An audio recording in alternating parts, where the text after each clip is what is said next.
सदगुरुदेव भगवान की जय, श्री मौनी बाबा जी भगवान की जय। भगवान शिव का दरिद्र को दूर करने वाला बड़ा ही सुंदर स्तोत्र है, आप सभी ध्यान देंगे। विश्वेश्वराय नरकार्णवतारणाय कर्णामृताय शशिशेखरधारणाय कर्पूरकान्तिधवलाय जटाधराय दारिद्र्यदुःखदहनाय नमः शिवाय। दारिद्र्यदुःखदहनाय नमः शिवाय। गौरीप्रियाय रजनीशकलाधराय कान्ताकाय भुजगाधिपङ्कणाय गंगाधराय गजराजविमर्दनाय दारिद्र्यदुःखदहनाय नमः शिवाय। दारिद्र्यदुःखदहनाय नमः शिवाय। भक्तिप्रियाय भवरोगभयापहाय उग्राय दुर्गभवसागरतारणाय ज्योतिर्मयाय गुणनाम सुनृत्यकाय दारिद्र्यदुःखदहनाय नमः शिवाय। दारिद्र्यदुःखदहनाय नमः शिवाय। चर्माम्बराय शवभस्मविलेपनाय चर्माम्बराय शवभस्मविलेपनाय भालेक्षणाय मणिकुण्डलमण्डिताय मञ्जीरपादयुगलाय जटाधराय दारिद्र्यदुःखदहनाय नमः शिवाय। पञ्चाननाय फणिराजविभूषणाय पञ्चाननाय फणिराजविभूषणाय हेमांशुकाय भुवनत्रयमण्डिताय आनन्दभूमिवरदाय तमोपयाय दारिद्र्यदुःखदहनाय नमः शिवाय। दारिद्र्यदुःखदहनाय नमः शिवाय। भानुप्रियाय भवसागरतारणाय कालान्तकाय कमलासनपूजिताय नेत्रत्रयाय शुभलक्षणलक्षिताय दारिद्र्यदुःखदहनाय नमः शिवाय। रामप्रियाय रघुनाथवरप्रदाय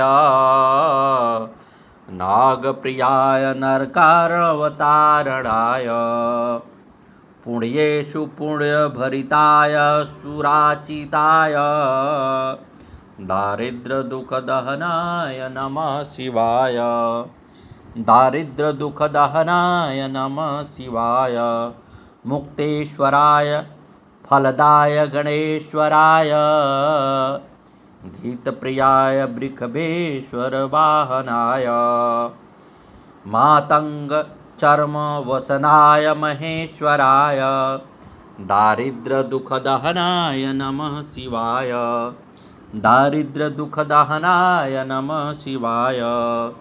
वसिष्ठेन कृतं स्तोत्रं सर्वरोगनिवारणं सर्वसम्पत्करं शीघ्रं पुत्रपौत्रादिवर्धनं त्रिसन्ध्यः यं पठेत् नित्यं स हि स्वर्गमाप्नुयात् इति वशिष्ठ विरचितं दारिद्र्यदहन शिव स्तोत्रं संपूर्णं।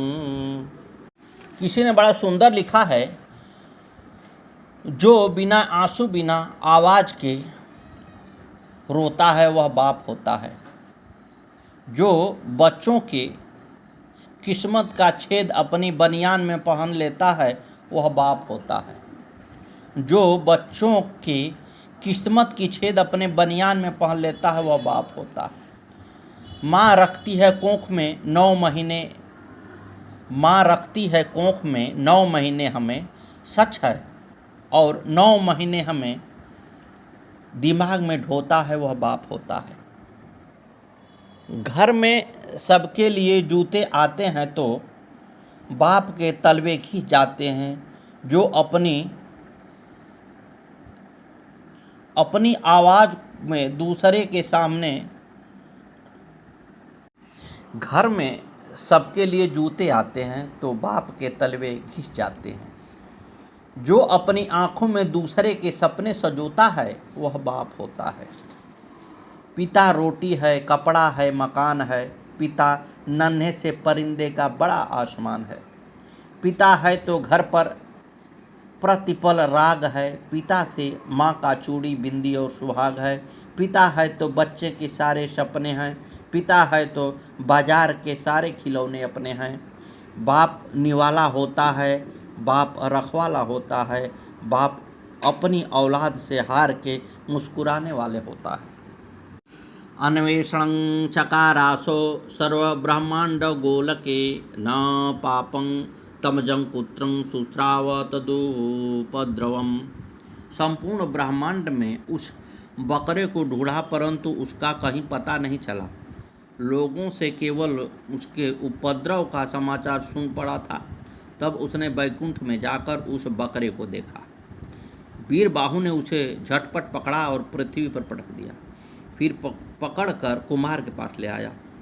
उस समय वह जोर जोर शब्द कर रहा था। तब कुमार ब्रह्मांड की गरिमा को धारण कर उस पर चढ़ गए और कहा, चलो। बिना विश्राम किए वह बकरा कुमार को बिठाकर पूरे ब्रह्मांड में घुमा ले आया। तब कार्तिकेय उससे उतरकर आसन पर बैठ गए। वह बकरा ब्राह्मण को दे दिया गया और कहा, हे, इसे दंड मिल गया है, अब आप अपने घर जाइए, आपका यज्ञ पूर्ण हो गया। कुमार ने यह वरदान ब्राह्मण को देकर विदा किया। इधर कुमार के साथ सब देवता युद्ध के लिए चल पड़े। उसी समय शिव जी की प्रेरणा से आकाशवाणी हुई। क्या हो रही है? कुमारं चं पुरस्कृतं सुरापूयं समुद्यताः दैत्यानां विजितं संग्रामे जैनोद्भविष्यथः। हे देवताओं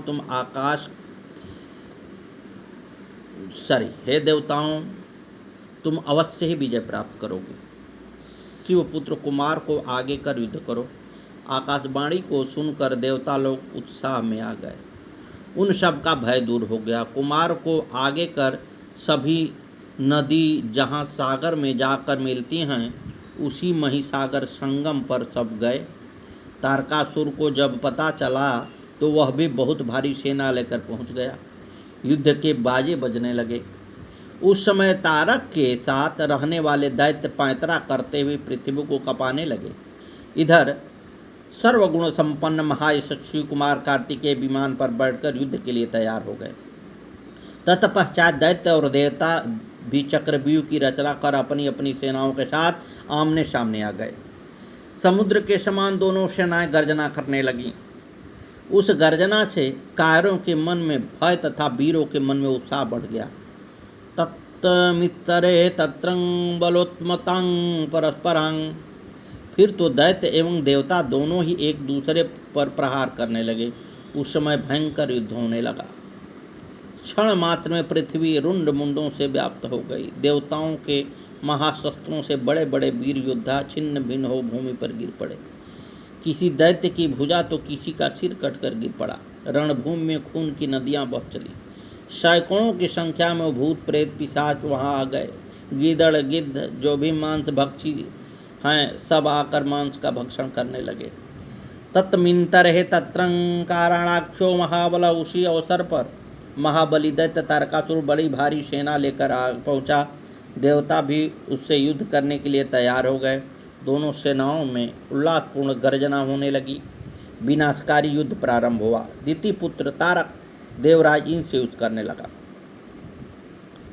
संघात अग्नि से, जंभ यमराज से, वरुण बल से, वायु सुबीर से, कुबेर पंचमान से युद्ध करने लगे। इसी प्रकार सब देवता तथा राक्षस अपनी विजय की आशा से परस्पर द्वंद्व युद्ध करने लगे।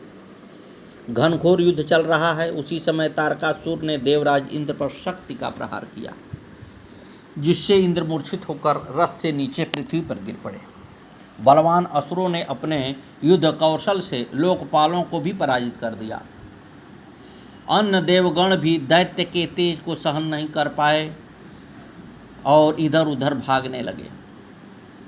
एतद्मिन्तरे तत्रं वीरभद्रो रुषान्वितः, उसी समय वीरभद्र अपने गणों के साथ देवताओं को अपने पीछे कर स्वयं सबसे आगे आकर तारकासुर से युद्ध करने उसके पास आ पहुँचे।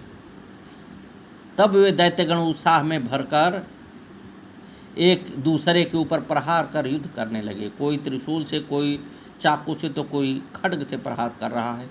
कभी कभी वीरभद्र के त्रिशूल से तारकासुर मूर्छित होकर पृथ्वी पर गिर पड़ता, कुछ देर बाद उठकर पुनः प्रहार करता। इस प्रकार दोनों युद्ध विद्या में कुशल नाना प्रकार के शस्त्रों से एक दूसरे पर शक्ति का प्रहार करते हुए युद्ध करने लगे। तदंतर युद्ध करते करते वीरभद्र ने क्रोध में आकर तारका का वध करने का विचार किया। अस्मृत्वं शिव पदाम्भोजं जग्राह त्रिशिखं परम जज्वलेस्तेजसां तस्यं दिशं सर्वा नभस्तथा। वीरभद्र ने भगवान महादेव के चरण कमलों का ध्यान किया, फिर अपने तरकस में से एक ऐसा बाण निकाला जिसके तेज से समस्त दिशाएं जलने लगी। कुमार कार्तिकेय ने आकर उन्हें युद्ध करने और बाण चलाने से रोका। उसी समय तारकासुर बाण वृत्ति करता हुआ देवताओं को संतप्त करने लगा। तत्पश्चात भगवान विष्णु के साथ तारक का भयंकर युद्ध होने लगा। भगवान विष्णु ने क्रोध में आकर जलती हुई अग्नि के समान तेजस्वी सुदर्शन चक्र से तारकासुर पर प्रहार करने लगे, जिससे वह आहत हो, मूर्छित हो, पृथ्वी पर गिर पड़ा। कुछ क्षणों में बड़े वेग से उठकर अपनी शक्ति से चक्र को काट डाला। फिर ब्रह्मा जी ने कुमार कार्तिकेय को समझाया कि तुम्हारा अवतार ही इस दुष्ट को मारने के लिए हुआ है। इस दैत्य ने देवताओं को बड़ी भारी प्रताड़ित किया है। हे शिवपुत्र, उठो और इसका वध करो। ब्रह्मा जी की आज्ञा होते ही कार्तिकेय प्रसन्न होकर हंसने लगा और बोले, ऐसा ही होगा। तब कुमार असुर के वध का निश्चय कर विमान से उतरकर पैदल ही चलने लगे। पराक्रम में अत्यंत प्रचंड कार्तिकेय को अपने सम्मुख आता देख तारकासुर देवताओं से बोला, सकुमार एशं दुस्तंग प्रहंता, क्या शत्रुओं का संहार करने वाला कुमार यही है? अरे मैं अकेला ही इसके साथ युद्ध करूंगा। तदंतर देवताओं का दुर्वचन कहकर वह असुर भीषण युद्ध करने लगा। उस समय बड़ा विकट संग्राम छिड़ गया। तब शत्रु वीरों का संहार करने वाले कुमार ने शिव जी के चरणों का स्मरण करके तारकासुर के वध का विचार किया। फिर तो महातेजस्वी कुमार कार्तिकेय क्रोध वेश में आकर गर्जना करने लगे और बहुत बड़ी सेना के साथ युद्ध के लिए खड़े हो गए। उस समय देवता लोग जय हो शब्द का उद्घोष करने लगे। इसके बाद तारक और कुमार का युद्ध आरंभ हुआ। कुमार और तारक दोनों ही युद्ध की कुशलता में प्रवण प्रवीण थे, अतः अत्यंत रोषावेश में वे परस्पर एक दूसरे पर प्रहार करने लगे। अनेक प्रकार से दाव पेच से एक दूसरे पर आघात कर रहे थे। दोनों ही महाबली एवं महापराक्रमी थे। दोनों ही रणशास्त्र के विशारद एवं एक दूसरे को जीतने की इच्छा से सिर, कंठ, उरु, जानु और पीठ पर प्रहार कर एक दूसरे पर शस्त्र काटने लगे। उस समय देवता, गंधर्व और किन्नर सभी चुपचाप खड़े होकर यह दृश्य देख रहे हैं और सोच रहे हैं पता नहीं किसका विजय होगा। तब आकाशवाणी ने सांत्वना देते हुए कहा कि कुमार अवश्य ही तारकासुर का वध करेंगे, तुम लोग शोक मत करो। फिर भी सबको बहुत चिंता है। इतने में पवन का चलना बंद हो गया, सूर्य भी प्रभाव फीका कर गए, पृथ्वी डोलने लगी। उसी समय हिमालय आदि पर्वत स्नेह से कुमार की रक्षा के लिए वहाँ आ गए। तब उन सभी पर्वतों को भयभीत देखकर कुमार कार्तिकेय उन्हें सांत्वना देते हुए बोले, हे पर्वतों, तुम लोग किसी प्रकार का खेद मत करो, मैं आप लोगों के सामने ही आज इस पापी का वध करूँगा। ऐसा बोलकर कुमार ने शिवाशिव का ध्यान किया। तारक को मारने की इच्छा से अपनी कांतिमयी शक्ति को हाथ में लिया। तदनंतर शिव जी के तेज से संपन्न कुमार ने वह शक्ति तारकासुर के ऊपर छोड़ दी। उस शक्ति के आघात से तारकासुर के सभी अंग छन्न भिन्न हो गए और संपूर्ण असुर गणों का अधिपति सहसा धराशायी हो गया। कुमारेणं हतं सो अतिवीरं सह खलु तारकः लयं ययोच तत्रैव सर्वेषां पश्यतां मुनेः। ब्रह्मा जी बोले, हे मुनिवर, सबके देखते देखते ही वह तारका धराशायी हो गया और उसके प्राण पखेरु उड़ गए। उस महाबली तारक के मर जाने पर देवताओं ने बहुत से असुरों को नष्ट कर दिया। हजारों दैत्य मृत्यु को प्राप्त हो गए। कुछ शरणार्थी दैत्य हाथ जोड़कर मेरी रक्षा कीजिए इस प्रकार बोलने लगे। कुछ भय के मारे मैदान छोड़कर भाग गए। कुछ दैत्य जीवन जीने की आशा से भागकर पाताल में छिप गए। इस प्रकार तारकासुर की सारी सेना नष्ट हो गई। देवगणों के भय से कोई भी वहां ठहर न सका। उस दुष्ट राक्षस के मरने से सारा जगत निष्कंटक हो गया और इंद्र आदि समस्त देवता बड़े आनंदित हो गए। त्रिलोकी में रहने वाले हर्षित हो सुख का अनुभव करने लगे। भगवान शिव जी की खुशी का तो कहना ही क्या, वे अपने पुत्र की विजय का समाचार सुन अपनी प्रिया पार्वती के साथ ले उसी जगह पहुँचे जहाँ कुमार थे। माता पार्वती प्रेम पूर्वक सूर्य के समान तेजस्वी अपने पुत्र को गोद में लेकर बड़े स्नेह से दुलार कर रही हैं। उसी समय अपने पुत्र एवं बंधुओं के सहित शंकर सहित पार्वती तथा उनके पुत्र कुमार की देवगण प्रशंसा करने लगे। तत्पश्चात संपूर्ण देवगण मुनि सिद्ध आदि मिलकर स्तुति करने लगे। आकाश मंडल से पुष्प वृष्टि होने लगी। गंधर्व नृत्य करने लगे, अप्सराएं नृत्य करने लगी, अनेक प्रकार के वाद्य बजने लगे। महान उत्सव मनाया गया। समस्त देवगण प्रसन्न पूर्वक हाथ जोड़कर शिव और उनके पुत्र की स्तुति कर रहे हैं। आइए सभी देवता मिलकर स्तुति कर रहे हैं, तो हम सभी मिलकर भगवान को प्रणाम करें। पार्वती पतये हर हर महादेव। जय श्री सीताराम। आगे की कथा कल।